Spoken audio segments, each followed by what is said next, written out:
ꯑꯍꯥꯟꯕꯃꯛꯇꯗ channel ꯑꯁꯤꯒꯤ ꯃꯥꯏꯀꯩꯗꯒꯤ ꯃꯌꯥꯝꯕꯨ ꯃꯉꯥꯟ ꯇꯣꯡꯕ꯭ꯔꯝꯅ ꯇꯔꯥꯝꯅ ꯑꯣꯛꯆꯕꯒ ꯂꯣꯏꯅꯅ ꯏꯀꯣꯛꯅꯣꯅ ꯈꯨꯔꯨꯝꯖꯔꯤ꯫ ꯉꯁꯤ ꯄꯨꯗꯨꯅ ꯂꯥꯛꯆꯔꯤꯕ ꯍꯣꯔꯔ ꯁ꯭ꯇꯣꯔꯤ ꯑꯁꯤꯒꯤ ꯃꯃꯤꯡꯅ ꯃꯃꯥꯡ ꯄꯨꯈ꯭ꯔꯤ꯫ ꯋꯥꯔꯤ ꯑꯁꯤꯕꯨ ꯈꯨꯠ ꯊꯥꯕꯤꯔꯛꯄ DN ꯈꯨꯃꯟ꯫ ꯋꯥꯔꯤ ꯑꯁꯤ ꯋꯥꯈꯜꯅ ꯁꯥꯒꯠꯇꯨꯅ ꯃꯄꯨꯡ ꯐꯥꯕ ꯋꯥꯔꯤ ꯑꯃ ꯁꯦꯝꯖꯗꯨꯅ ꯃꯤꯌꯥꯝꯒꯤ ꯃꯐꯝꯗ ꯈꯨꯗꯣꯟ ꯇꯝꯖꯕꯅꯤ꯫ ꯑꯗꯨꯗꯤ ꯋꯥꯔꯤ ꯑꯁꯤ ꯍꯧꯖꯤꯛ ꯀꯔꯤ ꯀꯝꯗꯧꯔꯛꯄ ꯍꯥꯏꯕꯗꯣ ꯃꯌꯥꯝ ꯄꯨꯟꯅ ꯑꯃꯨꯛ ꯇꯥꯃꯤꯟꯅꯔꯁꯤ꯫ ꯃꯇꯝꯗꯣ ꯂꯝꯇꯥ ꯊꯥꯒꯤ ꯃꯇꯝꯅꯤ꯫ ꯏꯆꯟꯇꯣꯝꯕꯤ ꯑꯌꯨꯛ ꯑꯗꯨ ꯉꯟꯅ ꯍꯧꯒꯠꯇꯨꯅ ꯃꯃꯥꯡ ꯄꯨꯈ꯭ꯔꯤ ꯑꯗꯨꯗ ꯏꯔꯨ ꯀꯟꯅ ꯂꯨꯖꯔꯤ꯫ ꯃꯃꯥꯏ ꯃꯆꯥ ꯑꯗꯨꯗ ꯐꯗꯤ ꯑꯃꯅ ꯇꯛꯇꯨꯅ ꯃꯃꯥꯏ ꯑꯗꯨꯕꯨ ꯆꯥꯝꯊꯣꯛꯂꯤ꯫ ꯇꯟꯖꯥ ꯑꯗꯨꯗ ꯏꯆꯟꯇꯣꯝꯕꯤꯒꯤ ꯃꯅꯥꯀꯣꯡꯗ ꯑꯀꯤꯕ ꯐꯪꯂꯕ ꯏꯁꯩ ꯑꯃ ꯇꯥꯈꯤ꯫ ꯏꯁꯩ ꯑꯗꯨ ꯍꯦꯛ ꯇꯥꯔꯨꯕꯗꯒꯤ ꯏꯆꯟꯇꯣꯝꯕꯤ ꯃꯁꯥ ꯄꯨꯝꯕ ꯇꯨ ꯆꯨꯡꯈꯤꯕ ꯈꯪꯍꯧꯗꯦ ꯑꯃꯗꯤ ꯃꯁꯥ ꯑꯗꯣ ꯌꯥꯝꯅ ꯀꯤꯔꯝꯃꯤ꯫ ꯇꯟꯖꯥ ꯑꯗꯨꯗ ꯏꯆꯟꯇꯣꯝꯕꯤꯒꯤ ꯃꯃꯥ ꯊꯣꯏꯅꯨꯁꯨ ꯁꯅꯥꯕꯨꯟ ꯑꯃ ꯄꯥꯏꯗꯨꯅ ꯃꯃꯥꯡ ꯄꯨꯈ꯭ꯔꯤꯗ ꯂꯥꯛꯂꯝꯃꯤ꯫ ꯃꯃꯥ ꯊꯣꯏꯅꯨꯅ ꯏꯆꯟꯇꯣꯝꯕꯤꯗ ꯑꯁꯨꯝꯅ ꯍꯪꯂꯛꯏ꯫ "ꯏꯕꯦꯝꯃ, ꯀꯔꯤ ꯇꯧꯔꯒꯦ? ꯅꯁꯥ ꯑꯗꯨꯕꯨ ꯌꯥꯝꯅ ꯇꯟꯅ ꯎꯏ꯫ ꯅꯁꯥ ꯉꯝꯗ꯭ꯔꯕꯣ ꯅꯪꯕꯨ?" ꯃꯗꯨꯗ ꯏꯆꯟꯇꯣꯝꯕꯤꯅ "ꯏꯃꯥ, ꯀꯩꯁꯨ ꯇꯧꯗꯦꯗ" ꯑꯁꯤ ꯍꯥꯏꯔꯒ ꯏꯔꯨ ꯑꯗꯨ ꯃꯈꯥ ꯇꯥꯅ ꯂꯨꯔꯝꯃꯤ꯫ ꯉꯥꯏꯍꯥꯛꯀꯤ ꯃꯇꯨꯡ ꯏꯔꯨꯖꯕ ꯑꯗꯨ ꯂꯣꯏꯔꯗꯨꯅ ꯃꯌꯨꯝꯗ ꯂꯥꯛꯂꯝꯃꯤ꯫ ꯃꯇꯝ ꯑꯗꯨꯗ ꯅꯨꯄꯤ ꯑꯃꯒꯤ ꯇꯞꯂꯛꯄ ꯈꯣꯟꯖꯦꯜꯗ "ꯏꯆꯟꯇꯣꯝꯕꯤ" ꯍꯥꯏꯅ ꯀꯧꯔꯛꯈꯤ꯫ ꯃꯇꯝ ꯑꯗꯨꯗ ꯏꯆꯟꯇꯣꯝꯕꯤꯅ ꯈꯟꯖꯩ, "ꯀꯩꯅꯣ ꯉꯁꯤꯒꯤ ꯃꯇꯧ ꯑꯁꯤꯗꯤ? ꯅꯍꯥꯟꯈꯩꯗꯤ ꯑꯁꯨꯝꯅ ꯑꯃꯨꯛꯇ ꯇꯧꯈꯤꯗꯕꯅꯤ, ꯑꯗꯨꯒ ꯉꯁꯤ ꯑꯁꯤꯅ ꯀꯔꯤꯒꯤꯅꯣ?" ꯑꯁꯤ ꯈꯟꯅ ꯈꯟꯅ ꯑꯆꯣꯠꯄ ꯐꯅꯦꯛ ꯑꯗꯨ ꯄꯧꯔꯥꯡꯈꯣꯛꯇ ꯐꯧꯗꯣꯛꯂꯕ ꯃꯇꯨꯡ ꯃꯥꯒꯤ ꯀꯥꯗ ꯆꯪꯂꯒ ꯑꯁꯦꯡꯕ ꯐꯅꯦꯛ ꯐꯤ ꯁꯦꯠꯇꯨꯅ ꯇꯨꯜꯁꯤꯕꯣꯡ ꯑꯗꯨꯗ ꯗꯨꯞ ꯊꯥꯎꯃꯩ ꯊꯥꯗꯨꯅ ꯂꯥꯏ ꯈꯨꯔꯨꯝꯖꯩ꯫ ꯄꯨꯝꯅꯃꯛ ꯑꯗꯨ ꯂꯣꯏꯔꯕꯗ ꯏꯃꯨꯡꯗ ꯆꯪꯂꯛꯇꯨꯅ ꯆꯥꯛ ꯑꯃꯨꯛ ꯊꯣꯡꯂꯝꯃꯤ꯫ ꯑꯁꯨꯝꯅ ꯑꯌꯨꯛꯀꯤ ꯃꯇꯝ ꯑꯗꯨ ꯂꯣꯏꯈꯤꯔꯝꯃꯤ꯫ ꯅꯨꯡꯊꯤꯟꯒꯤ ꯃꯇꯝ ꯑꯣꯏꯔꯛꯂꯕꯗ ꯏꯆꯟꯇꯣꯝꯕꯤꯒꯤ ꯃꯃꯥꯟꯅꯕꯤ ꯊꯣꯏꯕꯤ ꯑꯃꯗꯤ ꯃꯦꯃꯤ ꯃꯈꯣꯏ ꯑꯅꯤꯅ ꯍꯩ ꯈꯔ ꯄꯨꯔꯛꯇꯨꯅ ꯆꯥꯃꯤꯟꯅꯔꯝꯃꯤ꯫ ꯍꯩ ꯆꯥꯅꯔꯤꯉꯩ ꯃꯇꯝ ꯑꯗꯨꯗ ꯃꯦꯃꯤꯗꯣ ꯃꯅꯨꯡ ꯑꯆꯧꯕꯗ ꯆꯪꯅꯤꯡꯂꯝꯃꯤ꯫ "ꯏꯆꯟꯇꯣꯝꯕꯤ, ꯑꯩ ꯃꯅꯨꯡ ꯑꯆꯧꯕꯗ ꯑꯝꯇ ꯆꯪꯉꯨꯈꯤꯒꯦ. ꯅꯣꯏꯅꯤ ꯍꯩꯁꯦ ꯆꯥꯔꯝꯃꯨꯀꯣ. ꯑꯁ ꯌꯥꯗ꯭ꯔꯦꯕ." ꯑꯁꯤ ꯍꯥꯏꯔꯝꯂꯒ ꯃꯦꯃꯤ ꯌꯦꯅꯈꯥꯔꯣꯝꯗ ꯆꯦꯟꯁꯤꯟꯈꯤ꯫ ꯇꯣꯏꯂꯦꯠ ꯑꯗꯨꯒꯤ ꯊꯣꯡ ꯑꯗꯨꯁꯨ ꯃꯤ ꯑꯃ ꯂꯩꯕꯒꯨꯝꯅ ꯇꯧꯔꯝꯃꯤ꯫ ꯃꯇꯝ ꯑꯗꯨꯗ ꯃꯦꯃꯤ ꯉꯥꯏꯍꯥꯛ ꯈꯥꯡꯒꯠꯇꯨꯅ ꯂꯩ꯫ ꯑꯃꯨꯛꯁꯨ ꯇꯣꯏꯂꯦꯠ ꯑꯗꯨꯗ ꯌꯦꯡꯂꯨꯏ, ꯑꯗꯨꯕꯨ ꯃꯤ ꯑꯗꯣ ꯊꯣꯛꯂꯛꯄꯒꯤ ꯃꯑꯣꯡ ꯎꯔꯛꯇ꯭ꯔꯦ꯫ ꯃꯦꯃꯤ ꯃꯃꯥꯏ ꯑꯗꯨꯁꯨ ꯉꯥꯡꯁꯤꯜꯂꯛꯂꯕꯅꯤ꯫ ꯃꯌꯨꯝꯗ ꯑꯣꯏꯅ ꯇꯧꯔꯨꯔꯒꯦ ꯈꯟꯗꯨꯅ ꯃꯌꯨꯝꯂꯣꯝꯗ ꯂꯥꯛꯅꯕ ꯃꯃꯥꯏ ꯑꯗꯣ ꯂꯩꯊꯣꯔꯛꯄ ꯃꯇꯝꯗ ꯃꯦꯃꯤꯒꯤ ꯃꯅꯥꯀꯣꯡꯗ ꯏꯆꯟꯇꯣꯝꯕꯤꯅ ꯇꯥꯈꯤꯕ ꯑꯀꯤꯕ ꯏꯁꯩ ꯑꯗꯣ ꯃꯦꯃꯤꯅꯁꯨ ꯇꯥꯔꯝꯃꯤ꯫ ꯃꯇꯝ ꯑꯗꯨꯗ ꯃꯃꯥꯏ ꯑꯗꯣ ꯐꯠ ꯂꯩꯊꯣꯛꯇꯨꯅ ꯌꯦꯡꯂꯨꯏ, ꯑꯗꯨꯒꯗꯤ ꯇꯣꯏꯂꯦꯠ ꯑꯗꯨꯒꯤ ꯊꯣꯡ ꯑꯗꯣ ꯍꯥꯡꯗꯣꯛꯇꯨꯅ ꯑꯃꯨꯛ ꯂꯩꯔꯝꯃꯤ꯫ ꯃꯦꯃꯤꯁꯨ ꯈꯥꯡꯕ ꯉꯝꯂꯛꯇ꯭ꯔꯕꯗ ꯑꯀꯤꯕ ꯄꯨꯝꯕꯁꯨ ꯃꯥꯡꯈ꯭ꯔꯦ꯫ ꯑꯁꯨꯝꯅ ꯇꯣꯏꯂꯦꯠ ꯑꯗꯨꯗ ꯆꯪꯗꯨꯅ ꯑꯔꯨꯝꯕ ꯑꯗꯣ ꯈꯥꯏꯗꯣꯛꯂꯤ꯫ ꯃꯦꯃꯤ ꯁꯣꯔ ꯑꯁꯥꯡꯕ ꯑꯃꯁꯨ ꯍꯣꯟꯖꯩ꯫ ꯏꯆꯟꯇꯣꯝꯕꯤ ꯑꯃꯗꯤ ꯊꯣꯏꯕꯤꯁꯨ ꯃꯃꯥꯟꯅꯕꯤꯗꯨ ꯐꯅꯗꯤ ꯀꯨꯏꯔꯦ ꯊꯣꯛꯂꯛꯇ꯭ꯔꯤ ꯍꯥꯏꯗꯨꯅ ꯌꯦꯅꯈꯥꯔꯣꯝꯗ ꯂꯥꯛꯂꯝꯃꯤ꯫ ꯑꯗꯨꯒ ꯃꯃꯥꯏ ꯑꯗꯨ ꯇꯣꯏꯂꯦꯠꯇ ꯑꯣꯟꯁꯤꯟꯗꯨꯅ "ꯃꯦꯃꯤ, ꯃꯦꯃꯤ" ꯍꯥꯏꯅ ꯀꯧꯔꯛꯏ, ꯑꯗꯨꯕꯨ ꯀꯅꯥ ꯑꯃꯠꯇ ꯈꯨꯝꯂꯛꯇꯦ꯫ ꯃꯇꯝ ꯑꯗꯨꯗ ꯏꯆꯟꯇꯣꯝꯕꯤꯅ ꯑꯃꯨꯛ "ꯃꯦꯃꯤ, ꯃꯦꯃꯤ" ꯍꯥꯏꯅ ꯍꯟꯖꯤꯟ ꯍꯟꯖꯤನ್ ꯀꯟꯅ ꯀꯧꯔꯝꯃꯤ꯫ ꯃꯇꯝ ꯑꯗꯨꯗ ꯇꯣꯏꯂꯦꯠꯀꯤ ꯃꯅꯤꯡ ꯑꯗꯣꯝꯗ ꯃꯤ ꯑꯃ ꯀꯟꯅ ꯆꯦꯟꯈꯤꯕꯒꯨꯝꯅ ꯇꯧꯈꯤ꯫ ꯃꯇꯝ ꯑꯗꯨꯗ ꯃꯦꯃꯤꯅ ꯃꯈꯣꯏ ꯑꯅꯤꯗ ꯂꯛꯅꯔꯤꯕꯣꯏ ꯅꯤꯡꯗꯨꯅ ꯇꯣꯏꯂꯦꯠ ꯃꯅꯤꯡꯗ ꯃꯈꯣꯏ ꯑꯅꯤꯗꯣ ꯑꯃꯨꯛ ꯆꯪꯗꯨꯅ ꯌꯦꯡꯂꯨꯏ, ꯑꯗꯨꯕꯨ ꯀꯅꯥꯁꯨ ꯂꯩꯔꯝꯗꯦ꯫ ꯊꯣꯏꯕꯤꯅ ꯇꯣꯏꯂꯦꯠ ꯑꯗꯨꯒꯤ ꯃꯅꯨꯡꯗꯒꯤ ꯅꯥꯍꯦꯕꯒꯤ ꯃꯈꯣꯜ ꯑꯃ ꯇꯥꯔꯝꯃꯤ꯫ ꯃꯇꯝ ꯑꯗꯨꯗ ꯇꯣꯏꯂꯦꯠ ꯑꯗꯨꯗ ꯃꯦꯃꯤ ꯋꯥꯟꯊꯔꯝꯒꯅꯤ ꯍꯥꯏꯗꯨꯅ ꯏꯆꯟꯇꯣꯝꯕꯤꯗ ꯍꯥꯏꯔꯝꯃꯤ꯫ ꯃꯈꯣꯏ ꯑꯅꯤꯅ ꯇꯣꯏꯂꯦꯠ ꯑꯗꯨꯒꯤ ꯊꯣꯡ ꯑꯗꯨ ꯀꯟꯅ ꯆꯤꯡꯗꯨꯅ ꯐꯛꯀꯥꯏꯔꯝꯃꯤ꯫ ꯃꯇꯝ ꯑꯗꯨꯗ ꯇꯣꯏꯂꯦꯠ ꯃꯅꯨꯡ ꯑꯗꯨꯗ ꯃꯦꯃꯤꯗꯣ ꯃꯃꯤꯠꯀ ꯉꯧꯔꯣꯡ ꯉꯧꯔꯣꯡ ꯑꯣꯟꯈꯠꯂꯒ ꯂꯩꯔꯝꯕꯗꯨ ꯎꯕꯗ ꯑꯀꯤꯕꯁꯨ ꯐꯥꯎꯔꯝꯃꯤ, ꯄꯥꯈꯠꯄꯁꯨ ꯐꯥꯎꯔꯝꯃꯤ꯫ ꯃꯈꯣꯏ ꯑꯅꯤꯅ ꯃꯦꯃꯤꯕꯨ ꯁꯧꯗꯨꯅ ꯃꯪꯒꯣꯜ ꯇꯝꯅ ꯄꯨꯈꯠꯂꯛꯏ꯫ ꯃꯇꯝ ꯑꯗꯨꯗ ꯃꯦꯃꯤꯒꯤ ꯃꯆꯤꯟꯗꯒꯤ ꯑꯀꯤꯕ ꯏꯁꯩ ꯑꯗꯣ ꯑꯃꯨꯛ ꯁꯛꯂꯛꯏ꯫ ꯏꯁꯩ ꯑꯗꯨ ꯇꯥꯕꯗ ꯏꯆꯟꯇꯣꯝꯕꯤ ꯑꯃꯗꯤ ꯊꯣꯏꯕꯤꯁꯨ ꯑꯀꯤꯕ ꯍꯥꯏꯕꯗꯣ ꯄꯣꯛꯂꯝꯃꯤ꯫ ꯏꯆꯟꯇꯣꯝꯕꯤꯗꯤ ꯑꯌꯨꯛꯇꯒꯤ ꯃꯁꯥ ꯑꯗꯨꯁꯨ ꯈꯔ ꯍꯩꯅꯗ꯭ꯔꯕꯅꯤ, ꯑꯗꯨꯒ ꯍꯧꯖꯤꯛ ꯑꯃꯨꯛ ꯇꯧꯔꯛꯄ ꯑꯁꯤꯗ ꯏꯆꯟꯇꯣꯝꯕꯤ ꯃꯅꯥ ꯑꯗꯨ ꯃꯦꯟꯁꯤꯟꯗꯨꯅ ꯈꯥꯡꯖꯩ꯫ ꯊꯣꯏꯕꯤꯗꯤ ꯃꯦꯃꯤꯗ "ꯃꯦꯃꯤ ꯌꯥꯔꯦ, ꯏꯁꯩꯗꯣ ꯂꯦꯞꯄꯣ. ꯅꯪꯒꯤ ꯏꯁꯩꯁꯦ ꯇꯥꯕꯗ ꯑꯩ ꯑꯣꯏꯅ ꯀꯤꯁꯤꯜꯂꯛꯑꯦ" ꯑꯁꯤ ꯍꯥꯏꯅ ꯊꯣꯏꯕꯤꯅ ꯃꯦꯃꯤꯗ ꯍꯥꯏꯔꯝꯃꯤ꯫ ꯃꯇꯝ ꯑꯗꯨꯗ ꯃꯦꯃꯤꯅ "ꯅꯣꯏꯅ ꯀꯤꯅꯕ ꯍꯥꯏꯗꯨꯅ ꯁꯛꯂꯤꯕ ꯏꯁꯩꯅꯦ ꯑꯩꯒꯤꯁꯦ" ꯑꯁꯤ ꯍꯥꯏꯔꯒ ꯑꯃꯨꯛꯁꯨ ꯅꯣꯛꯂꯤ꯫ ꯑꯃꯔꯣꯝꯗ ꯃꯃꯥ ꯊꯣꯏꯅꯨ ꯅꯨꯡꯊꯤꯟ ꯑꯗꯨꯗ ꯉꯥꯏꯍꯥꯛ ꯄꯣꯊꯥꯔꯝꯕꯅꯤ꯫ ꯃꯪꯒꯣꯜꯂꯣꯝꯗ ꯀꯞꯄꯨ ꯀꯞꯄꯋꯣ ꯅꯣꯛꯄꯨ ꯅꯣꯛꯄꯋꯣ isaibu support tawrakpa aduda pothafam khangdraduna mapanda thoglai matam aduda memina oiramliba phibam adu ubada karino asidi khanduna makhoi ahungi manakta changlai matam aduda thoinuna kaidawrage haina hanglami matam aduda memina thoinuda amuktang khana yenglamlaga leimaida haithakirami thoinuna amuk machanupi aduda yengloi matam aduda ichan tombidi bana adu menduna mamit adusu kanna usinduna leirami ibema ichabu kaidawrage asi haina hangloi matam aduda ichan tombina mimigi isaido amukta lefalo ai taba ngamdre asi haina hairaknami thoinuna macha aduda themlami aduga mimi busu marai bakta ising thaduna gyal laknaba kanna hotnari ngai hakki matung mimi gyal laklami matam aduda mimi masa adu yamna warami aduga masa adusu isok sok thai adubu toilet changba matamdagi mimi kari tauki haibado masa mangna khangba ngamkhide asumna thoinugi mayum ase nongmagi lai mathi phongba helakki ichan tombigi mamanabi singsu kibadagi ichan tombigi mayumda kanasu lakna khidre nongma nungdang amada thoinu maning thong adu hangdoklaga nganu khara loiriba adugi makonda changlaklaga lukhak chagum adubu nganu sing aduda tharami masak thaba loiraga imungda changage khanna mamai laithoktuna khongkap ama hek thanglakpaga setliba phanek aduda kanagumba amana phanek matonda faraga thambugumna phajinki matam aduda thoinuna mamai adu non thaduna yengloi adugadi musin muba khut amana pharamlibadu ubada makhutna pairakliba lukhak chagum haplibu kon adu thadaramlaga chenchilakki thoinugi nupadi yumda kaya leite langpheida chattuna thabak sukhiba matamni mama thoinuna ima haina kan lauraga chenchilakpa aduda kada leirik paduna leiribi ichan tombisu torchlight ama paiduna chakshanglomda chenchilai matam aduda mama thoinugi masa adu ipa pakhatpagum mamai adusu humang ngakta ngaire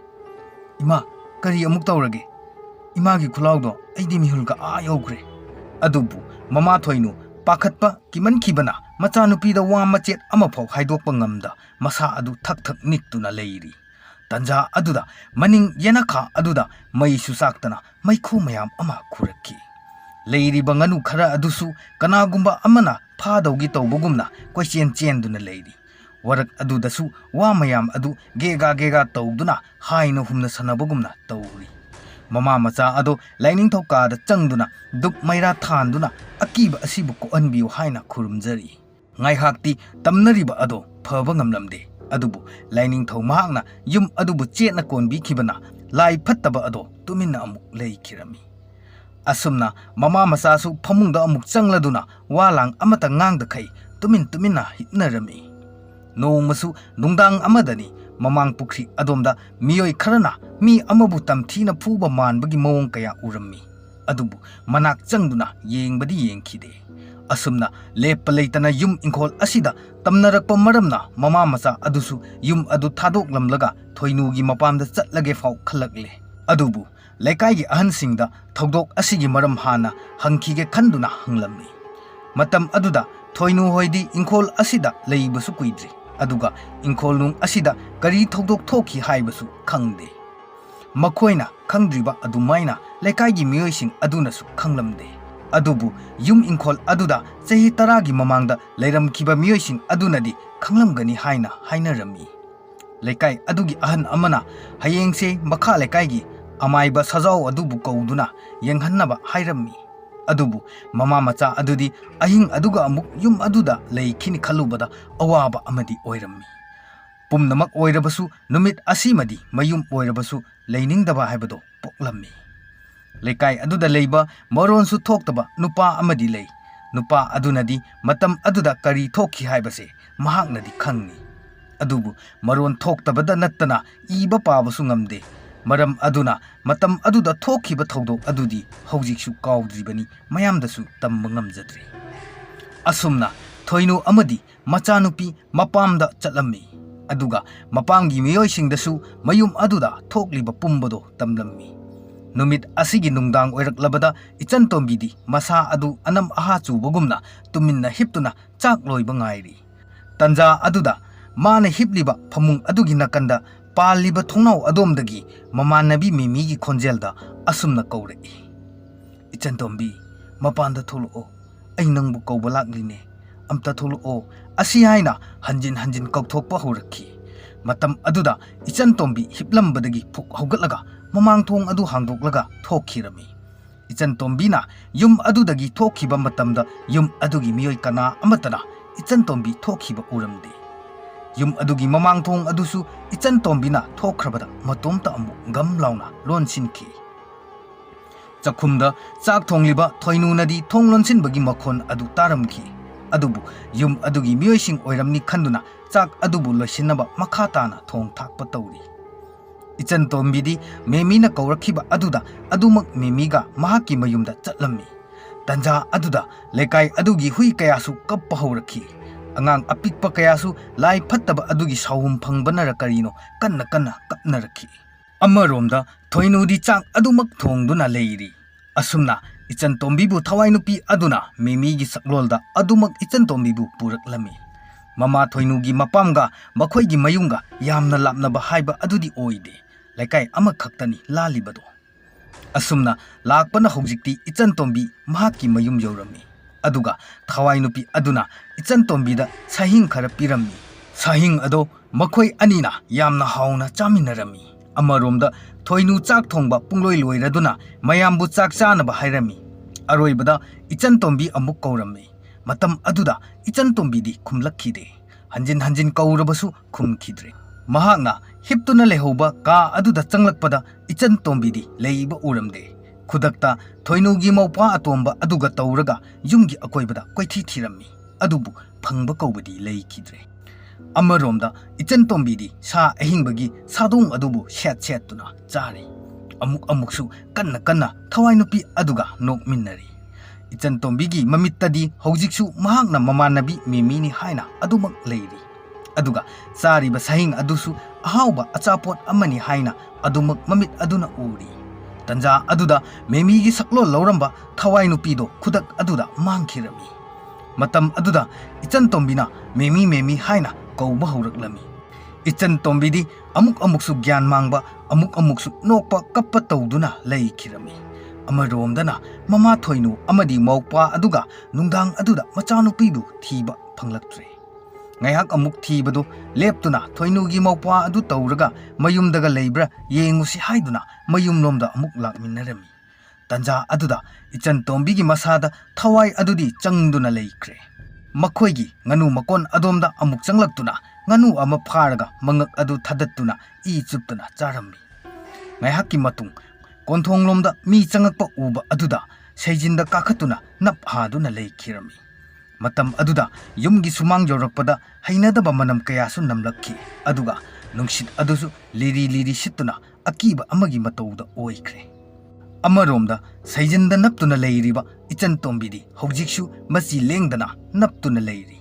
Thoinu amadi maupwa anido yum manungda changlaktuna machabu leibra haiduna koithi thiri. Adubu masadi leiba uramde. Makhoina mamanabigi mayumda chattuna hangloi matam adudasu lakte haina hairami. Mama oibi thoinudi masa adusu pakhatpana leibasu ngamnamdre kappasu haurakledo.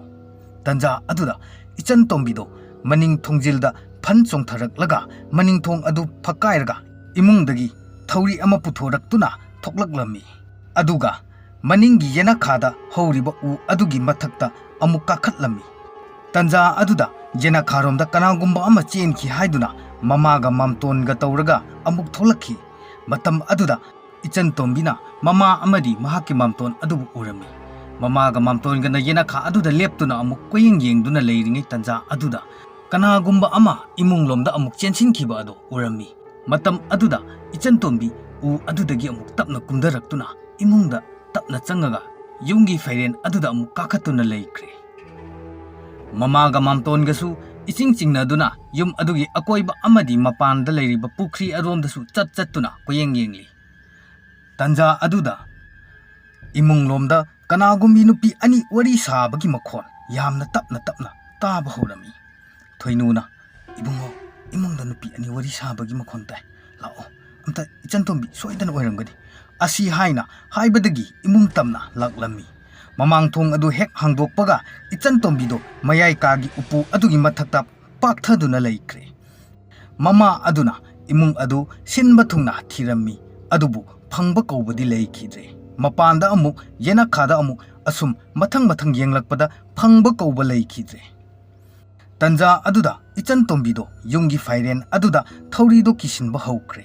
aduga mangaktasu amuk kisinaba sem sarakle tanja aduda upu mathakta thamliba steel gi sanabul adu leimaida taraklami matam aduda mahaki mamton amadi mama chensilaktuna upu mathakta yengloi matam aduda ichan tombina oiramliba phibam adubu ubada kiroidaba kanasu leiroi mamaga mamtonga adusu kibana loikre mama aduna ibema nambu kaidorabage imabu asuk wahliba karigino hayo se kumtharo asi haina kanna su kablagli matam aduda yum adugi akoibadasu kanagumba amana chenbagumna makhon kaya taba horaklami mopanupa aduna mora ama tharaga mangakta hukliba thori adubu lokthoknaba tawri adubu lokthokpadi ngamde karino nakhoina aigi khungul liraklibase chatkhro noi mafam asidagi chatkhro aina mahaki thawai asidi puduna chatlani chatkhro nakhoi ichan tombina hairakliba tabada mama thoinu hena kablagli thoinu na kappado lekai gi miyoi kharasu tarami kudak aduda lekai gi naha ahan nupi kharasu thoinu gi mayumda laglami lekai miyam ama lakpado thawai nupi adunasu khangladuna ichan tombina pairiba thori ado kanna laksin bahaurakle matam aduda magi mamtona thori adubu laksin danaba kanna fari asumna taunari lekai gi miyam adusu laktuna mateng panglami ngayaki matung ichan tombido wa ngangdana masa adusu padrak ta khai gyan mangkre matam aduda upu mathakta gyan mangduna tariba ichan tombido mayam tawraga makhada putharaki aduga phamung amada thangjinduna hiphalladuna thambiri mama thoinusu tawfong khangre mayam adunasu ichan tombi asibu ising thaduna gyan laknaba laknari adubu gyandi pak lakpa ngamlamdi lekai gi ahan ama anina asumna hairei ngasidi namana sakhak leibado nungairaroi o naupa su yauraklidana adudi yamna fare asumna tawrasi ibungo ngasidi nahaksu hankranu aduga lekai gi nahak khara asi tawraga ngasi ahing sidine sida leiroko aduga hayeng nong hek nganbaga amaiba ama kaurasi haina lekai nasu lepnarabani asi hairamlaga naha khara adudi yum aduda lehore aduga atai khara adudi mayumda hannakre asumna pungya kharasu haukhirami ngahaki matungni ahingi matam pung 12 ga khara helakpa aduaidani mamang pukri adomda pena ama nungsina khongdei aduga pena gi tantha chana akibi isei adusu sakli adubu makhoising adudi tumthakhiba oibana tabadi tadri thawai nupi aduna yum asida leiriba mioi ama hekta tarasanu matagum penagi makhon ado kanna tahalami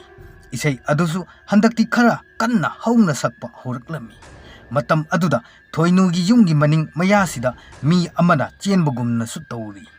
yum aduda ahing jarek riba naha taruk adugi manungda yamna kiganba muthido mamit sat pangthoraki matam aduda muthi mamanaba ataidasu masa nomlaga haudoklami adubu tadra male chanana adumak tumthakre makhoisingdudi tanja aduda nupi amagi khonjelda sakliba akiba isei amadi pena makholda nakong adu sinya yeiba makhai hauna taraklami muthi kimanmana manakong animak makhutna menduna tadanaba kanna hotnari tanja aduda ichan tombisu phamungdagi haugatlaga muthigi manakta phamdarei matam aduda muthi swai laurami aduga machindasu kanano haina hangle adubu khumbadi khumlakte ichan tombido masammana ifa phakai muthida asumna hairei da muthi aine ichan tombine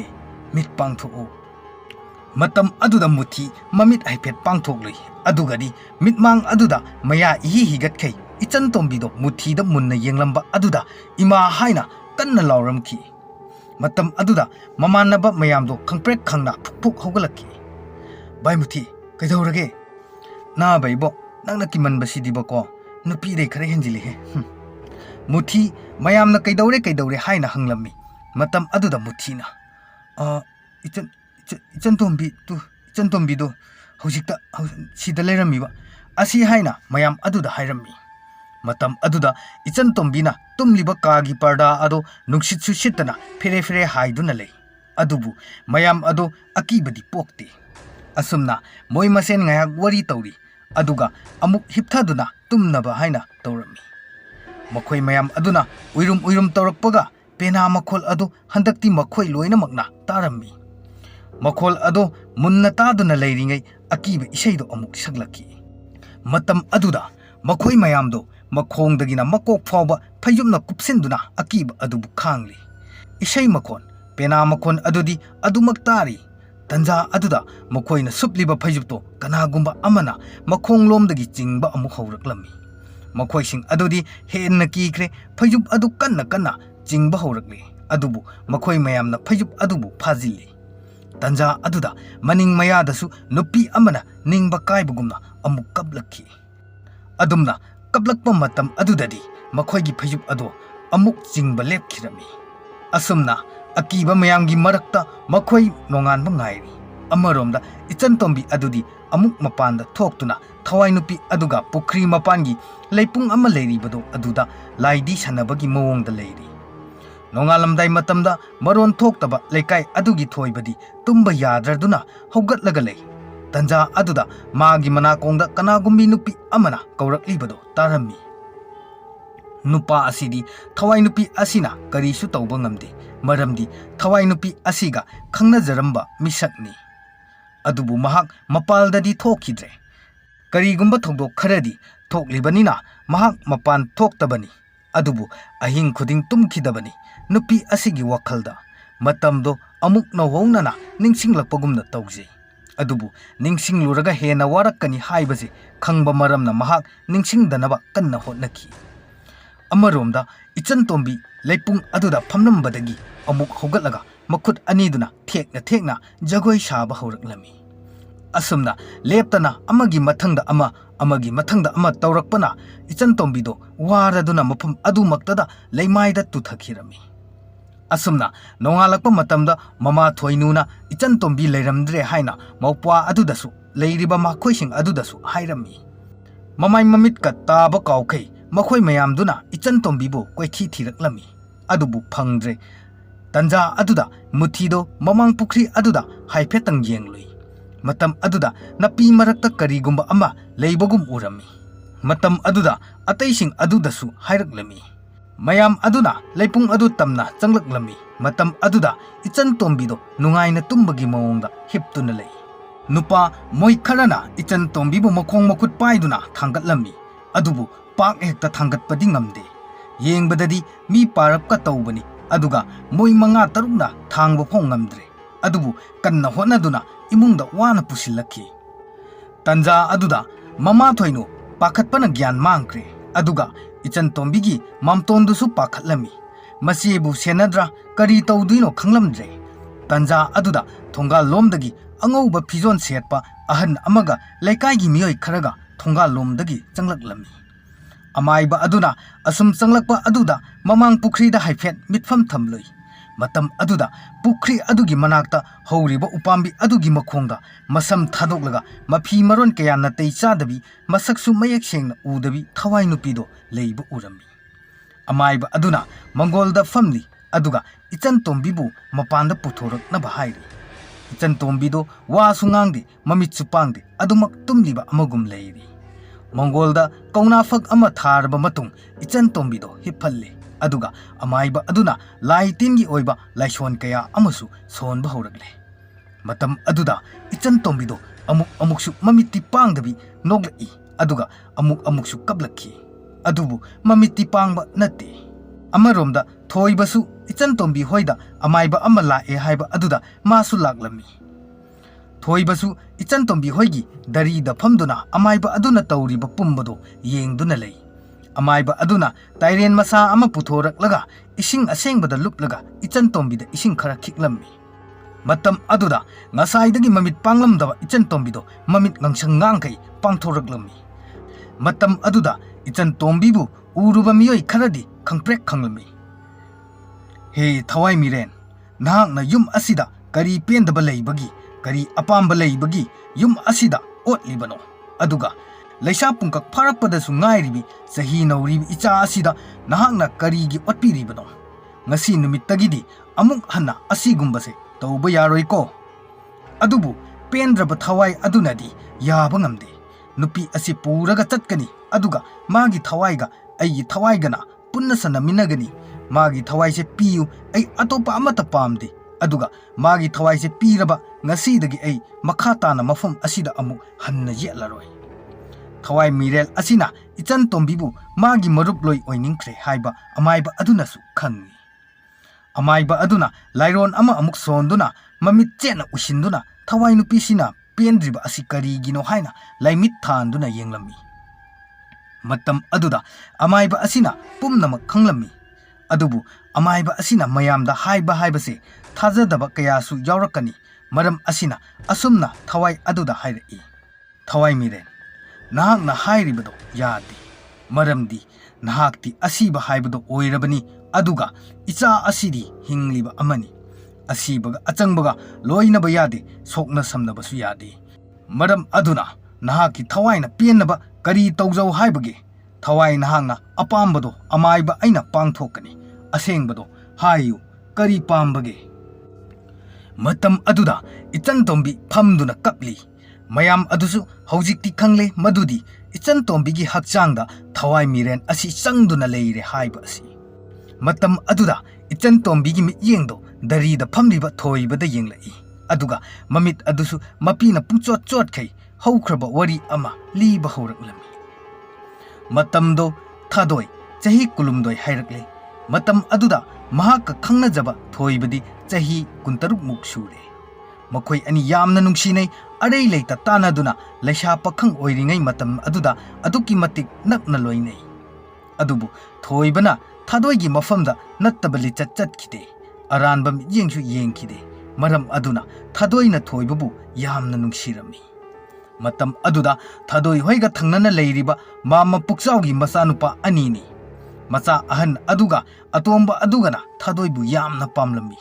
ꯑꯗꯨꯕꯨ ꯊꯥꯗꯣꯏꯅꯗꯤ ꯌꯥꯕ ꯁꯨꯡꯉꯝ ꯉꯝꯂꯝꯗꯦ꯫ ꯃꯆꯤꯟ ꯃꯅꯥꯎ ꯑꯅꯤꯗꯨꯒꯤ ꯑꯍꯜ ꯑꯗꯨꯒꯤ ꯃꯃꯤꯡꯅ ꯊꯦꯕ ꯀꯧꯏ, ꯑꯗꯨꯒ ꯑꯇꯣꯝꯕꯒꯤꯅ ꯑꯇꯣꯝꯕ ꯍꯥꯏꯅ ꯑꯗꯨꯃꯛ ꯀꯧꯏ꯫ ꯅꯨꯃꯤꯠꯇꯣ ꯑꯩ ꯏꯃꯥꯟꯅꯕꯤ ꯈꯔꯒ ꯆꯩꯔꯥꯎ ꯆꯤꯡ ꯀꯥꯔꯨꯁꯤ ꯍꯥꯏꯅ ꯍꯧꯅꯗꯨꯅ ꯆꯤꯡ ꯀꯥꯕ ꯂꯥꯛꯂꯝꯃꯤ꯫ ꯃꯇꯝ ꯑꯗꯨꯗꯁꯨ ꯊꯣꯏꯕꯁꯨ ꯃꯃꯥꯟꯅꯕ 3ꯒ ꯆꯤꯡ ꯀꯥꯕꯗꯣ ꯂꯥꯛꯂꯝꯃꯤ꯫ ꯊꯣꯏꯕꯅ ꯃꯃꯥꯟꯅꯕ ꯑꯗꯨꯗ, ꯚꯥꯏ, ꯉꯁꯤꯁꯦ ꯊꯥꯗꯣꯏ ꯍꯣꯏꯁꯨ ꯂꯥꯛꯀꯅꯤ ꯍꯥꯏꯕꯅꯦ, ꯑꯗꯣ ꯑꯩꯗꯤ ꯊꯥꯗꯣꯏꯁꯦ ꯌꯨꯝꯗ ꯄꯨꯅꯤꯡꯂꯕꯅꯦ꯫ ꯀꯨꯏꯁꯨ ꯀꯨꯏꯔꯦ ꯃꯥ ꯑꯩ ꯅꯨꯡꯁꯤꯅꯔꯛꯄꯁꯦ, ꯑꯗꯨꯕꯨ ꯃꯉꯣꯟꯗ ꯆꯦꯜꯂꯁꯤ ꯍꯥꯏꯕ ꯋꯥꯍꯩꯗꯤ ꯍꯥꯏꯕ ꯁꯨꯡꯉꯝ ꯉꯝꯗꯦ꯫ ꯉꯁꯤꯗꯤ ꯅꯣꯏ ꯑꯅꯤꯅ ꯑꯩꯒꯤ ꯃꯇꯦꯡꯁꯦ ꯄꯥꯡꯕꯤꯌꯨꯀꯣ ꯚꯥꯏ꯫ ꯑꯁꯨꯝꯅ ꯋꯥꯔꯤ ꯇꯧꯗꯨꯅ ꯂꯥꯛꯂꯤꯉꯩ ꯈꯔ ꯂꯥꯞꯅ ꯅꯨꯄꯤ 4ꯁꯨ ꯃꯈꯨꯠꯇ ꯁꯥꯇꯤꯟ ꯑꯃꯃꯝ ꯄꯥꯏꯗꯨꯅ ꯆꯠꯂꯤꯕ ꯎꯔꯝꯃꯤ꯫ ꯊꯥꯗꯣꯏ ꯇꯨꯡꯂꯣꯝꯗ ꯂꯥꯛꯂꯤꯕ ꯒꯥꯔꯤꯗꯣ ꯍꯥꯏꯐꯦꯠ ꯌꯦꯡꯂꯛꯏ꯫ ꯃꯇꯝ ꯑꯗꯨꯗ ꯊꯣꯏꯕꯅ ꯊꯥꯗꯣꯏꯕꯨ ꯎꯔꯝꯃꯤ꯫ ꯒꯥꯔꯤ ꯑꯗꯣ ꯊꯥꯗꯣꯏꯒꯤ ꯃꯅꯥꯛꯇ ꯈꯥꯝꯂꯒ ꯊꯥꯗꯣꯏ ꯍꯥꯏꯅ ꯀꯧꯖꯩ꯫ ꯊꯥꯗꯣꯏꯁꯨ ꯑꯣꯟꯊꯣꯔꯛꯇꯨꯅ ꯌꯦꯡꯂꯛꯏ꯫ ꯊꯣꯏꯕ ꯑꯣꯏꯔꯝꯕ ꯑꯗꯨꯗ ꯃꯥꯏꯊꯣꯡ ꯑꯗꯣ ꯏꯀꯥꯏꯗꯨꯅ ꯂꯨꯞꯊꯖꯩ꯫ ꯊꯥꯗꯣꯏ, ꯀꯩꯅꯣ ꯑꯩ ꯎꯔꯒ ꯏꯀꯥꯏꯔꯕꯣ ꯅꯪꯕꯣ? ꯑꯩꯗꯤ ꯅꯍꯥꯛꯄꯨ ꯎꯔꯒ ꯅꯨꯡꯁꯥꯒꯤ ꯃꯩꯁꯥꯁꯦ ꯂꯣꯏꯅ ꯏꯪꯈ꯭ꯔꯦ꯫ ꯑꯁꯦꯡꯕꯅꯦ ꯊꯥꯗꯣꯏ, ꯑꯩ ꯅꯪꯕꯨ ꯌꯥꯝ ꯅꯨꯡꯁꯤꯌꯦ꯫ ꯊꯥꯗꯣꯏꯒ ꯂꯥꯛꯃꯤꯟꯅꯔꯤꯕ ꯃꯃꯥꯟꯅꯕꯤ ꯈꯔ ꯑꯗꯨꯁꯨ ꯈꯔ ꯆꯠꯂꯒ ꯂꯩꯔꯤꯕ ꯍꯣꯇꯦꯜ ꯃꯆꯥ ꯑꯗꯨꯗ ꯆꯪꯗꯨꯅ ꯊꯥꯗꯣꯏ ꯉꯥꯏꯕ ꯑꯣꯏꯅ ꯅꯨꯄꯥ ꯑꯅꯤꯗꯨꯒ ꯁꯤꯡꯖꯨ ꯕꯣꯔꯥ ꯆꯥꯃꯤꯟꯅꯔꯤ꯫ ꯑꯁ ꯗꯥ ꯊꯣꯏꯕ, ꯑꯩꯗꯤꯕꯀꯣ ꯂꯝꯕꯤꯁꯤꯗ ꯏꯀꯥꯏꯕꯅ ꯁꯤꯔꯦ ꯍꯥꯏꯁꯤꯅꯦ꯫ ꯏꯃꯥꯟꯅꯕꯤ ꯃꯌꯥꯝꯅ ꯑꯩꯕꯨ ꯇꯧ ꯉꯝꯕꯤꯅꯤ, ꯏꯀꯥꯏ ꯈꯪꯗꯕꯤꯅꯤ ꯍꯥꯏꯅꯔꯝꯃꯅꯤ꯫ ꯂꯥꯛꯑꯣ ꯃꯌꯥꯝꯒ ꯄꯨꯟꯅ ꯋꯥꯔꯤ ꯁꯥꯔꯨꯁꯦꯕ, ꯁꯦꯕ ꯗꯥ ꯊꯣꯏ꯫ ꯑꯁꯤ ꯍꯥꯏꯅ ꯈꯔ ꯀꯦꯔꯞꯅ ꯍꯥꯏꯔꯛꯄꯅꯤ꯫ ꯑꯗꯨꯕꯨ ꯇꯟꯖꯥ ꯑꯗꯨꯗ ꯊꯣꯏꯕꯁꯨ ꯋꯥ ꯑꯃꯇꯪꯗꯤ ꯍꯧꯗꯣꯛꯂꯒꯦ ꯈꯟꯗꯨꯅ, ꯑꯗꯣ ꯊꯥꯗꯣꯏ, ꯍꯣꯏꯕ ꯅꯪꯅ ꯍꯥꯏꯕꯗꯣ ꯑꯩꯁꯨ ꯌꯥꯔꯒꯦꯕ, ꯑꯗꯣ ꯉꯁꯤꯗꯤ ꯑꯩꯒꯤ ꯑꯣꯏꯕ ꯋꯥ ꯑꯃꯠꯇ ꯍꯥꯏꯗ꯭ꯔꯤ, ꯑꯩꯒꯤ ꯋꯥ ꯑꯃꯇꯪꯗꯤ ꯇꯥꯈꯣ ꯀꯩꯗꯧꯔꯒꯦ ꯊꯥꯗꯣꯏ꯫ ꯊꯥꯗꯣꯏꯁꯨ ꯊꯣꯏꯕꯅ ꯍꯥꯏꯔꯛꯀꯗꯣꯏꯕ ꯋꯥꯗꯣ ꯇꯥꯔꯒꯦ ꯍꯥꯏꯕꯒꯤ ꯃꯑꯣꯡꯗ ꯊꯣꯏꯕꯗ ꯌꯦꯡꯗꯨꯅ ꯂꯩ꯫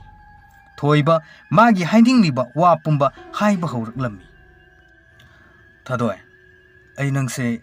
ꯉꯁꯤꯗꯤ ꯑꯩꯒꯤ ꯌꯨꯝꯗ ꯄꯨꯗꯨꯅ ꯆꯠꯅꯤꯡꯉꯤ꯫ ꯏꯃꯥꯁꯨ ꯃꯁꯥ ꯌꯥꯝꯅ ꯁꯣꯜꯂꯦ, ꯑꯗꯨꯒ ꯑꯩꯁꯨ ꯃꯊꯥ ꯌꯥꯝꯅ ꯁꯥꯔꯦ꯫ ꯑꯩꯒꯤ ꯑꯋꯥꯕꯁꯦ ꯅꯪ ꯑꯩ ꯄꯨꯟꯅ ꯂꯦꯞꯃꯤꯟꯅꯗꯨꯅ ꯍꯣꯠꯅꯔꯒ ꯑꯃꯨꯛꯇꯪꯗꯤ ꯅꯨꯡꯉꯥꯏꯅ ꯂꯩꯁꯦꯕ ꯊꯥꯗꯣꯏ꯫ ꯑꯩ ꯉꯁꯤꯗꯤ ꯅꯍꯥꯛ ꯌꯥꯎꯗꯅ ꯌꯨꯝꯗ ꯍꯜꯂꯔꯣꯏ꯫ ꯅꯍꯥꯛꯅ ꯌꯥꯗ꯭ꯔꯕꯁꯨ ꯑꯩ ꯃꯐꯝ ꯑꯁꯤꯗ ꯑꯗꯨꯃꯛ ꯈꯣꯡꯐꯝ ꯀꯥꯏꯗꯅ ꯂꯦꯞꯇꯅ ꯂꯩꯍꯧꯒꯅꯤ꯫ Matam aduda thadoina amu as da thoiba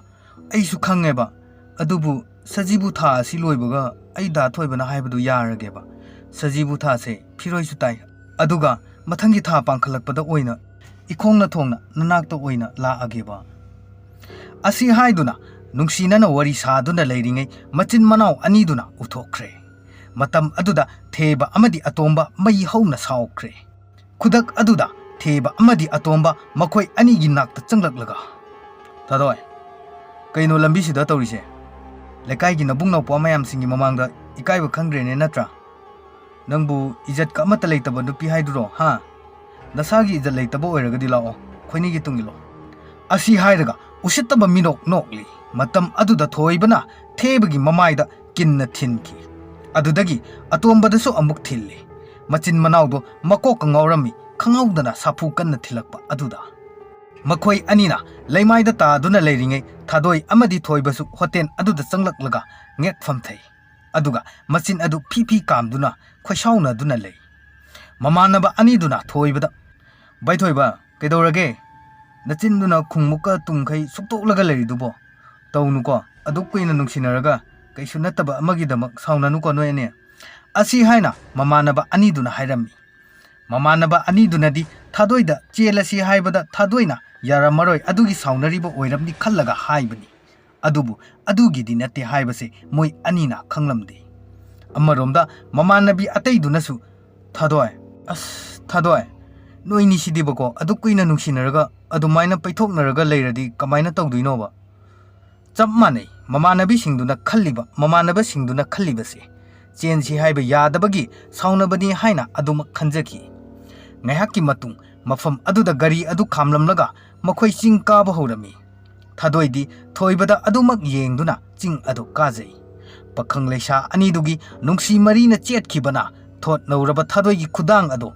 ikai pairaktuna khudangse paijaro haibagi matagum tingthoktuna lei thadoisu thoibasu thadoigi khudang adu chetna paiduna ching adubu kaminari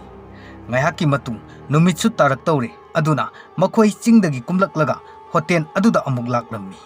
hotel adu yawra fawbada thadoigi khudangdo thadok piganu haibagi matagum khudang adu adumak paihalli makhoi anigi matau ubada kalak loidaba kana amata leiroi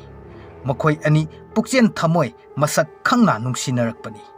thadoisu mayumda hanningdre machin manau aduna thadoida karigumba khara tawrakani kibadagi thoibada machin adumakna chelase haibado yare hairami thoiba aduki matik haraurami mamanaba anidusu haraurami tanja aduda mamanaba amana bai se gari soni noi ani hana chatlammo ichan singse mayum phaw ekhoina thinbiramlage aduga noini di ataida thairanuko yumda direct hekta pusulo bai asumna mamanaba aniduna tawraga mamanabi sing adubu mayum lomda thinbirami aduga thoiba amadi thadoidi mayum tamna laklami thoiba gari asum thawna thadoidasu nungsina yengli mapok asimagi oina aigi oirani khanduna thoiba yamna harauba haido oijai thadoisu nungsiba mityengda thoibada huran yengjai asumna nungaina lakminaringai thoibagi lekai yoramdaida lamhang macha amalei mafam adu yorakpada nupa anina makhoigi gari mamangda phaina khamduna lambi thatlame thoibasu gari dagi kumtharaga kanano haina hanglami matam aduda thebana usittaba minok amaga loinana ha nangna ai khangningi dubu kariginone ngasidi noi animak mathakta thabiragena aikhoina ngairamlibani ngasai noi anina itin inaubu mimangda ikaiba nanghankhiba adugi matik chaba laman asi hairaga phi amana machin melaga makhut adu pharaga makhoi anina phurammi matam aduda thadoi gari dagi kumtharaklaga akhoi kana no dathoi bu pubigano ma pukanbio akhoi gi lambi thadopio asi haina nupa ani dugi makhong kolaga haijai adubu machin manau ani duna thoibagi makhori aduda phi aduna kanna yetuna hatlagi matagum thamkre matam aduda manakta taram manung amana thebagi makokta surami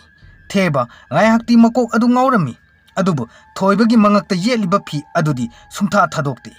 manau nupa atombana thadoigi manakta changlaklaga makhori adu melai matam aduda thadoina makhut aduda kanna chiklaga lobuk lomda chenkhirami matamdo numit su pungta tarabani thoibasu sor phunduna masa adu padrak takhre adudagi machin manau aniduna thadoibu amuk tanarakhi adubu thadoina hana chenkhibana tanabada pak phangba ngamlamde nupina chendana kayam kanna cheni ngaihak chelaklaba matung lobuk adu lanthoklamdaida khongbal macha ama lei adubu mambanina udraduna khangaudana khongbal aduda tarami matam aduda ima haina laurakpado machin manauna takhi adudagidi khongbal tamna kanna chelaktuna thadoibu amu pharami matam aduda theba amadi atomba phattaba wakhal ama poglakhi maram aduna thadoibu laudana ba haiduna machin adu atombagi purit adu shagairaga machin adu mensilami tanja aduda akhak arauga loinana nong nungsi su tawrakli lambida chatlamba miyoi kayasu nong nungsit sitpa aduna maram oiraga thong thongnau chetna lonchinduna leinakhre miyoi bahaiba ekhoigi dasase lakpu laklabadi laina phawba ngakthokpa ngamde hainaribani thadoigi mafamdasu asigumba thodok ase thokledo masagi apambagi mayaina kankhibana machan-gumbi laina mapop kaijadribi pomlibi lerang ado akhak araugi marak aduda nupi oibigi ikai khumnaba ijat adubu manganbiki thadoi pangan sonbi oirubana masagi ijat ngakpa ngamjakhide machin manau aniduna hanjin hanjin kayarak otpi neibiki ngaihaki matung nong adusu kanna kanna churakhi masa pumba pungcho chotlami adubu otpi badi lepte karamba kanana khangba ngamgani matam aduda thadoina pendana asumna hairakhi nakhoyani kana kanano da theba da to manatra asi haina hanglei matam adudasu machin manau aniduna miyoi bagi wahai gi wangbada asumna haiki kari haiba pap chenba nachinduna ekhoibu kanano kaina minai nupi nangna ichin inabu miyam mamangda ikaiba pikhiba adugi lamani nangna hojik fanglibase matam aduda thadoisu khangle thebaga atombaga ni haibase matam aduda thadoina machin manaugi mamaida thui haina tin sichinki matam aduda sauraba machin manauna thadoibu khongbanda amuk pusillaga makhauri adu mettuna thammi tanja adusu nong kanna chubanina thadoina laurabasu kana amatana takhidre magi matam haibado lakpana thadoi makhong adu phring phring ngaiha kauramlaga aroibu oikre matam aduda machin manaudo sor asangba am holaga wari ngaihak sanai taso thadoi se asumna thamnambadi yaroi aduna karamna tawsige chumi atomba chalo laipal asi lanthu aduga yum ama leibase asida jotpa ka leibra haibdo yenguso atomba adusu yum adu tamna changki madau yabana mangol kachinda yot ama leiribado urami jot adu puraktuna lobukta phumlasi haina hairami adubu lobukta phumbadi yaroi hairami thebana adudagi thebana laipal adu kakhatuna phumba yaba jaga ama thirakpada pukri ama urami pukri ado nahan ke ising leitabana lekrak chatkhei kanglurabani adubu ngahaki nong aduna ising di khara leirami pukri aduda thadoi adu puraklaga thammi aduga mi ama phumba yabagi changda kom achouba ama tauba horaklami pung ani ahumuk tauraba matungda thadoigi thawai yaugdraba hakchang adu kom aduda thamjillamki aduga yot adusu sumangda thamlamlaga machin manau ado mayumda hanki mathangi numitni adubu nongdi lepa leitana churami lekai adugi ahan ama ani nong leptana churakpa aduda makhutta yot paiduna lobuk lomda laklami matam aduda ahan kharaduna lambigi nakanda mi ama taaduna leiribado urami prap prap chensinduna nupa adubu kanano yenglammi matam aduda thoibo oiramba aduda moi khanana poraga mayumda puraklami ngahaki matung anakpada leiba hospital amada mahakpu layenglammi matam ase thoiba gyal laktri adubu mihulgi khongjeldi chapchana adumak chongli thoibagi mamasu kaptuna lei matau karamna thoklibano haina hangnarakpada wari kharadi khangnare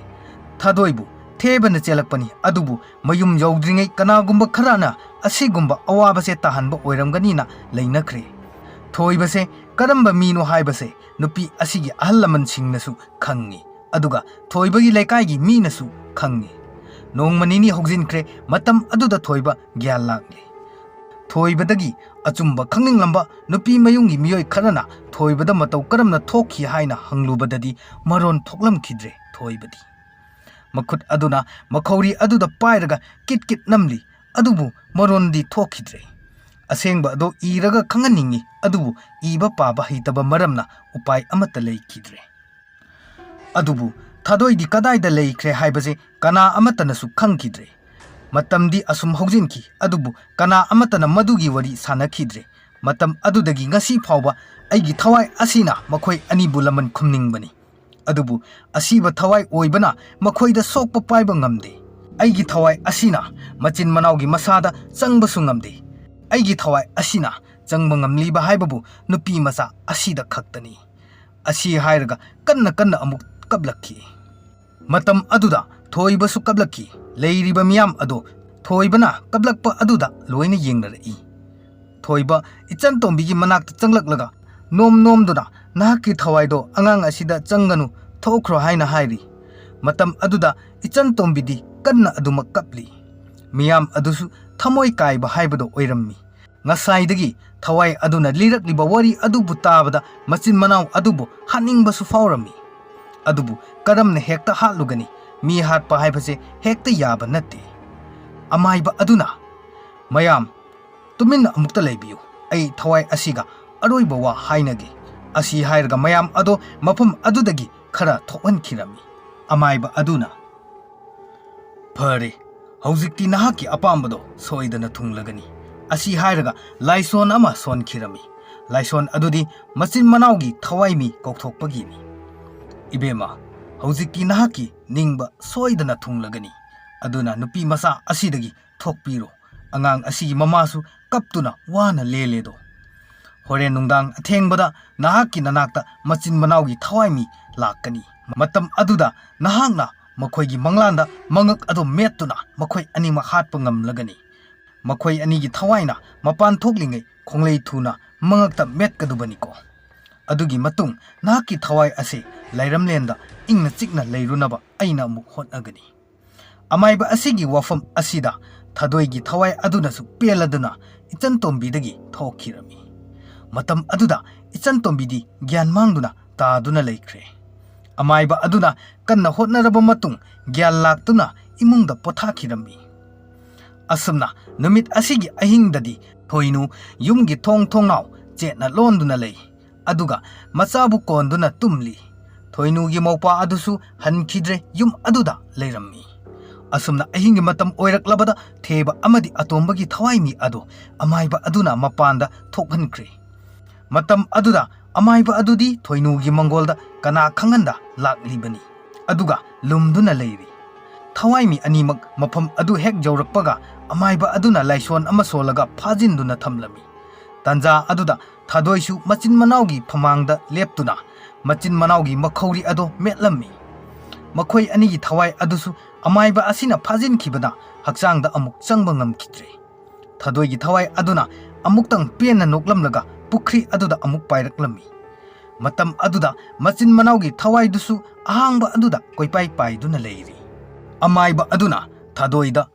"ꯍꯧꯖꯤꯛꯇꯤ ꯅꯍꯥꯛꯀꯤ ꯅꯤꯡꯕ ꯊꯨꯡꯂꯕꯅꯤꯅ ꯍꯌꯦꯡꯁꯦ ꯑꯃꯨꯛ ꯊꯦꯡꯅꯔꯁꯤꯀꯣ, ꯑꯗꯨꯒ ꯅꯍꯥꯛꯀꯤ ꯊꯋꯥꯏ ꯑꯗꯨꯕꯨ ꯏꯪꯅ ꯆꯤꯛꯅ ꯂꯩꯍꯜꯂꯒꯦꯀꯣ" ꯑꯁꯤ ꯍꯥꯏꯔꯝꯂꯒ ꯑꯃꯥꯏꯕ ꯑꯗꯨ ꯆꯠꯈꯤꯔꯝꯃꯤ꯫ ꯃꯊꯪꯒꯤ ꯅꯨꯃꯤꯠꯅꯤ ꯊꯦꯕ ꯑꯃꯗꯤ ꯑꯇꯣꯝꯕ ꯃꯪꯂꯥꯛꯅꯗꯨꯅ ꯁꯤꯔꯝꯂꯦ ꯍꯥꯏꯅ ꯋꯥ ꯋꯥ ꯂꯥꯎꯅꯈꯤ꯫ ꯃꯇꯝ ꯑꯗꯨꯗ ꯊꯣꯏꯕ ꯃꯃꯤꯠ ꯃꯄꯤ ꯁꯤꯟꯊꯅ ꯃꯄꯨ ꯃꯥꯕꯨ ꯈꯨꯔꯨꯝꯗꯨꯅ ꯊꯥꯒꯠꯄ ꯐꯣꯡꯗꯣꯛꯂꯝꯃꯤ꯫ ꯇꯥꯟꯖꯥ ꯑꯗꯨꯗ ꯑꯃꯥꯏꯕ ꯑꯗꯨ ꯊꯣꯏꯅꯨꯒꯤ ꯃꯌꯨꯝꯗ ꯂꯥꯛꯂꯝꯃꯤ꯫ ꯊꯣꯏꯕꯁꯨ ꯂꯥꯛꯂꯝꯃꯤ꯫ ꯃꯤꯑꯣꯏ ꯈꯔꯁꯨ ꯊꯣꯏꯅꯨ ꯍꯣꯏꯗ ꯂꯩꯔꯤ꯫ ꯑꯃꯥꯏꯕ ꯑꯗꯨꯅ ꯍꯥꯏꯕꯗꯒꯤ ꯄꯨꯈ꯭ꯔꯤ ꯑꯗꯨꯒꯤ ꯏꯁꯤꯡꯗꯣ ꯀꯪꯅ ꯁꯤꯠꯇꯣꯛꯍꯜꯂꯤ, ꯑꯗꯨꯒ ꯄꯨꯈ꯭ꯔꯤꯒꯤ ꯃꯌꯥꯏ ꯑꯣꯏꯔꯞꯅ ꯅꯨꯄꯥ ꯃꯆꯥ ꯑꯃꯅꯤ ꯀꯨꯝꯍꯜꯂꯒ ꯇꯧꯊꯣꯛꯍꯜꯂꯝꯃꯤ꯫ ꯃꯇꯝ ꯑꯗꯨꯗ ꯊꯣꯏꯕꯁꯨ ꯄꯨꯈ꯭ꯔꯤ ꯑꯗꯨꯗ ꯀꯨꯝꯂꯛꯇꯨꯅ ꯌꯣꯠ ꯑꯗꯨ ꯃꯨꯜꯂꯒ ꯃꯍꯥꯛꯅ ꯑꯣꯏꯅ ꯇꯧꯔꯝꯃꯤ꯫ ꯉꯥꯏꯍꯥꯛ ꯇꯧꯔꯕ ꯃꯇꯨꯡꯅꯤ ꯆꯩꯔꯥꯎꯕ ꯅꯨꯃꯤꯠꯇ ꯊꯥꯗꯣꯏꯅ ꯁꯦꯠ ꯆꯥꯔꯛꯈꯤꯕ ꯐꯤ ꯑꯗꯣ ꯊꯦꯡꯅꯔꯝꯃꯤ꯫ ꯃꯊꯪꯗ ꯃꯍꯥꯛꯀꯤ ꯃꯈꯨꯠꯇ ꯁꯤꯔꯤꯕ ꯄꯤꯊ꯭ꯔꯥꯏ ꯃꯆꯨꯒꯤ ꯈꯨꯖꯤ ꯑꯗꯨꯁꯨ ꯊꯦꯡꯅꯔꯝꯃꯤ꯫ ꯊꯣꯏꯕ ꯃꯃꯤꯠ ꯄꯨꯝꯕ ꯃꯄꯤ ꯏꯔꯥ ꯁꯤꯟꯊꯖꯩ꯫ ꯉꯥꯏꯍꯥꯛꯀꯤ ꯃꯇꯨꯡ ꯁꯔꯨ ꯃꯇꯦꯛ ꯈꯔꯁꯨ ꯊꯦꯡꯅꯔꯝꯃꯤ꯫ ꯀꯣꯛꯀꯤ ꯁꯔꯨ ꯑꯗꯨꯁꯨ ꯂꯩꯔꯝꯈꯤ꯫ ꯃꯌꯥꯝ ꯑꯗꯨꯗꯤ ꯀꯨꯝꯍꯩꯒꯨꯝꯅ ꯌꯦꯡꯅꯔꯤ꯫ ꯁꯔꯨ ꯃꯀꯛ ꯈꯔꯗꯨꯒ ꯃꯍꯥꯛꯅ ꯁꯦꯠ ꯆꯥꯔꯝꯕ ꯐꯤ ꯈꯔꯗꯨꯒ ꯇꯧꯔꯒ ꯃꯊꯛꯇ ꯄꯨꯈꯠꯂꯛꯏ꯫ ꯇꯥꯟꯖꯥ ꯑꯗꯨꯗ ꯊꯥꯗꯣꯏꯒꯤ ꯃꯃꯥ ꯑꯃꯗꯤ ꯃꯄꯥꯁꯨ ꯂꯥꯛꯇꯨꯅ ꯁꯔꯨ ꯑꯗꯨꯕꯨ ꯀꯣꯜꯂꯒ ꯀꯞꯆꯩ꯫ ꯍꯧꯖꯤꯛꯇꯤ ꯊꯣꯏꯕꯗ ꯃꯈꯣꯏꯅ ꯆꯤꯡꯅꯔꯝꯕ ꯑꯗꯨꯁꯨ ꯀꯣꯛꯂꯕꯅꯤ꯫ ꯑꯁꯨꯝꯅ ꯊꯥꯗꯣꯏꯒꯤ ꯃꯐꯤ ꯃꯔꯣꯟ ꯑꯃꯗꯤ ꯁꯔꯨꯁꯤꯡꯗꯣ ꯃꯌꯨꯝꯗ ꯄꯨꯔꯛꯂꯕ ꯃꯇꯨꯡ ꯃꯣꯡꯐꯝꯗ ꯄꯣꯂꯣꯏꯔꯝꯃꯤ꯫ ꯑꯁꯤꯒꯤ ꯃꯇꯨꯡ ꯊꯥꯗꯣꯏꯒꯤ ꯏꯃꯨꯡꯁꯨ ꯇꯝꯅꯈꯤꯗ꯭ꯔꯦ, ꯏꯆꯟ ꯇꯣꯝꯕꯤꯁꯨ ꯑꯃꯨꯛ ꯍꯟꯅ ꯊꯋꯥꯏ ꯑꯗꯨꯒ ꯊꯦꯡꯅꯈꯤꯗ꯭ꯔꯦ꯫ ꯑꯁꯨꯝꯅ ꯅꯨꯃꯤꯠ ꯑꯁꯤꯗꯒꯤ ꯊꯣꯏꯅꯨ ꯍꯣꯏꯒꯤ ꯃꯃꯥꯡ ꯄꯨꯈ꯭ꯔꯤ ꯑꯗꯨꯁꯨ ꯐꯨꯝꯖꯤꯟꯈ꯭ꯔꯦ꯫ ꯅꯨꯃꯤꯠ ꯑꯁꯤꯗꯒꯤ ꯑꯃꯨꯛ ꯍꯟꯅ ꯇꯝꯅꯈꯤꯗ꯭ꯔꯦ, ꯑꯀꯤꯕ ꯑꯃꯠꯇ ꯊꯣꯛꯈꯤꯗ꯭ꯔꯦ꯫ ꯑꯁꯨꯝꯅ ꯃꯈꯣꯏ ꯄꯨꯝꯕ ꯅꯨꯃꯤꯠ ꯑꯗꯨꯗꯒꯤ ꯅꯨꯡꯉꯥꯏꯅ ꯂꯩꯈꯤ꯫